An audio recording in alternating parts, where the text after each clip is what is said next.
Praise the Lord. ఈరోజు December 18వ తేదీ 2024 సంవత్సరం బుధవారం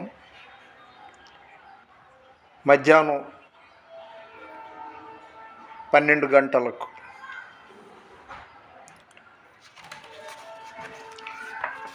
నశించిపోయిన దానిని వెతికి రక్షించటానికి వచ్చానని మన దేవుడు చెప్తున్నాడు.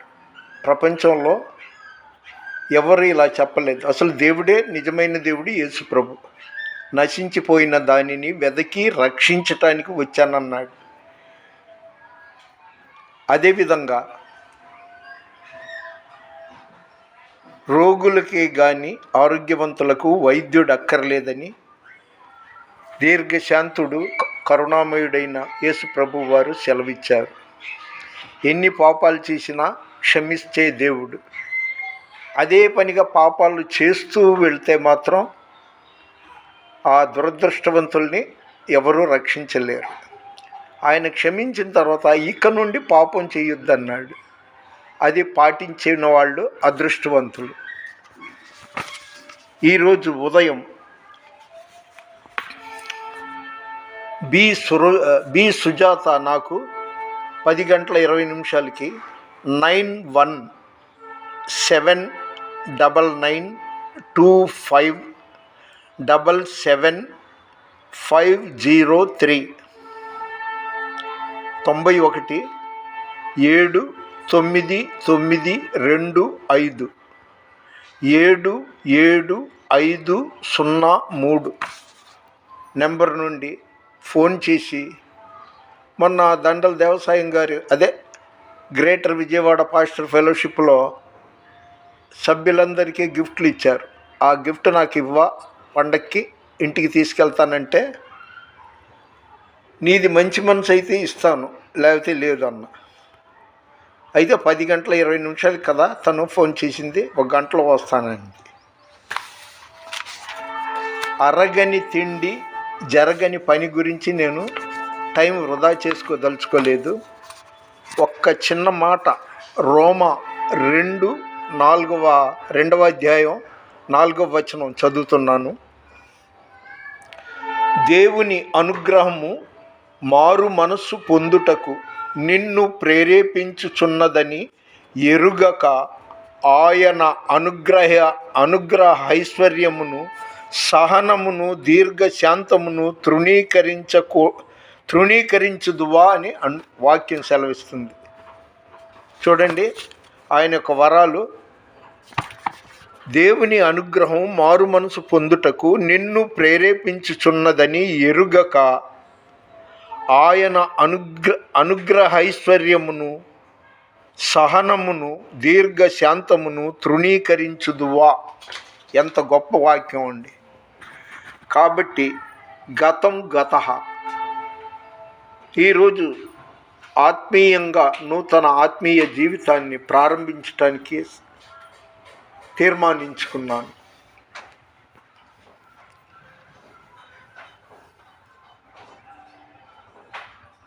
సిలువే నాకు శరణము, నాకు రక్షణము.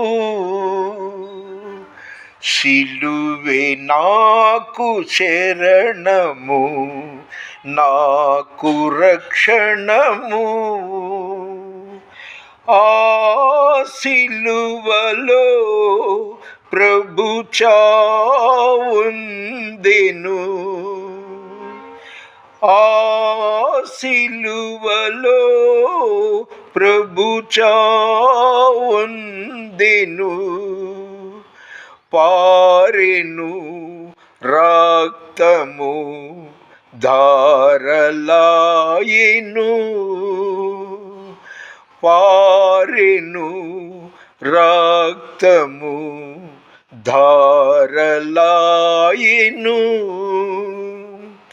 సిలువే నాకు శరణము, నాకు రక్షణము.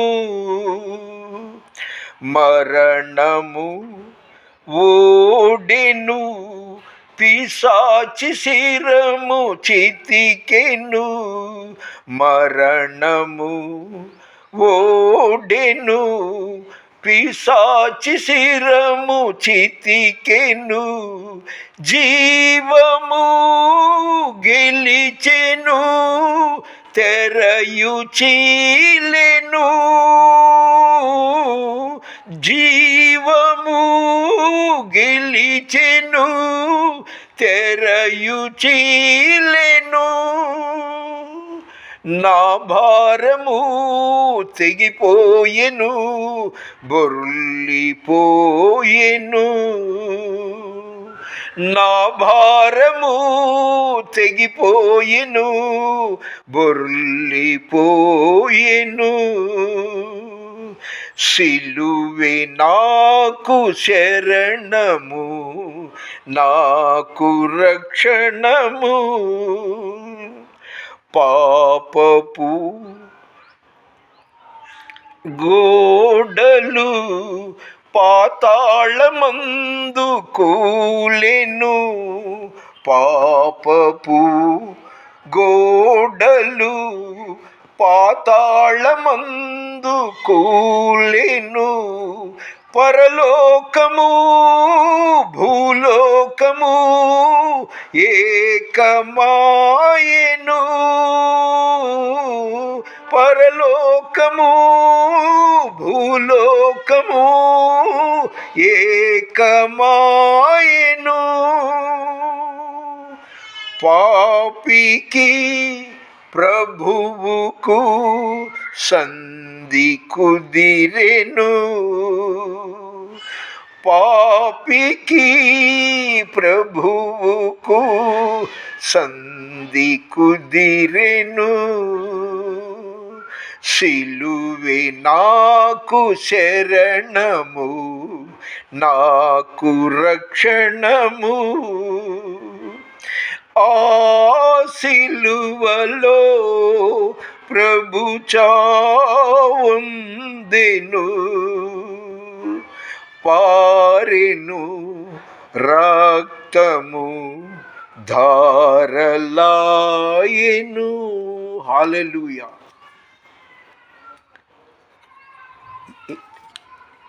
అభిషేకం, రెవరెండ్ అభిషేకాలు పొందాను, గ్రాడ్యుయేషన్ పొందాను, గొప్ప దైవజనుని చేత బ్యాప్టిజం పొందాను. ప్రస్తుతం ఒంటరిగా అద్దె ఇంటిలో నివసిస్తున్నాను. ఈరోజు 18వ తారీఖు డిసెంబర్ నెల. ఉదయం నుండి కూడా విపరీతంగా చలి గడగడగడ వణికించేస్తుంది. దినములు చెడ్డవి గనుక సమయాన్ని సద్వినియోగం చేసుకోమని దేవుడు అన్నాడు. ఈ లోకములో, ఈ లోకాన్ని కానీ, లోకంలో ఉన్న వాటిని కానీ దేనిని ప్రేమించుకు, దేనిని ఆశించుకొని దేవుడు సెలవిచ్చాడు. కాబట్టి ఇంకా అడుగు బొడుగు ఎంత అభిషేకింపబడ్డ సేవకుడైనా నాలో ఏవో కొన్ని కాదు చాలా తప్పులు ఉన్నట్టుగా నాకు తెలుసు. మన దేవుడు మచ్చ ముడత డాగు లేని దేవుడు. మీ అందరి ఎదురుగా చెప్తున్నా, ఈ రోజు నుండి ఇదే నా తీర్మానం. ఎవరికి తీర్పు తీర్చను. ఇక 2025వ సంవత్సరం ఫిబ్రవరి 16వ తారీఖు నా భార్య మిఖేలమ్మ దేవుని సన్నిధిలో నిద్రించిన రోజు. ఆ రోజు నుండి ఇంకెన్నడూ దైవ సేవకుల సదస్సులు కానీ, పాస్టర్స్ కాన్ఫరెన్సులు కానీ ఎక్కడికి వెళ్లకుండా దివారాత్రులు అక్షరాల స్తుతులు చదువుకుంటూ ప్రార్థనలో గడపాలని, ఈ తరం ప్రవక్తగా నేను అర్హత సంపాదించి ఆశీర్వదింపబడాలని నా కోరికను ఆశ కలిగిన ప్రాణాన్ని తృప్తిపరిచే నా దేవునికి సమర్పిస్తూ, ఈరోజు నుండి పాతవి గతించెను, సమస్తము క్రొత్తవాయెను అనే తీర్మానంతో ఈ వీడియో చేస్తున్నాను. ఒక దైవ సేవకుడి గురించి, అందులో వృద్ధాప్యంలో ఉన్న దైవ సేవకుడి గురించి మీరు ప్రార్థన చేయలేరా? తప్పకుండా మీరు ఆశీర్వాదం పొందుకుంటారు. నా కోసం నిన్ను వల్లే నీ పొరుగువాడిని ప్రేమించి, నేను మీ పొరుగువాడిని కాబట్టి ఈ రత్నం ఫ్రాన్సిస్ గారు మరణించే ఆఖరి క్షణం వరకు కూడా నమ్మకంగా దేవుని సన్నిధిలో గడపాలి, ఏ ఆటంకం లేకుండా ప్రార్థనలో గడపాలి, స్తుతులు చదువుతూ గడపాలి అని మీ ప్రార్థనలో నన్ను జ్ఞాపకం చేసుకోండి. నా వీడియోలు చూస్తున్న వాళ్ళందరి కోసం నేను రోజు ప్రార్థన చేస్తున్నాను. మీరు నా కోసం ప్రార్థన చేయలేరా? పరిశుద్ధుడు సర్వశక్తిమంతుడైన దేవుడు మిమ్ములను, మీ కుటుంబంలో ప్రతి ఒక్కరిని దీవించునుగాక. దేవుని మన వినికిడిలో దేవుడు ఈ కొన్ని మాటలు దీవించునుగాక. దేవుని పరిచర్యలో మీ రత్నం ఫ్రాన్సిస్. God bless you.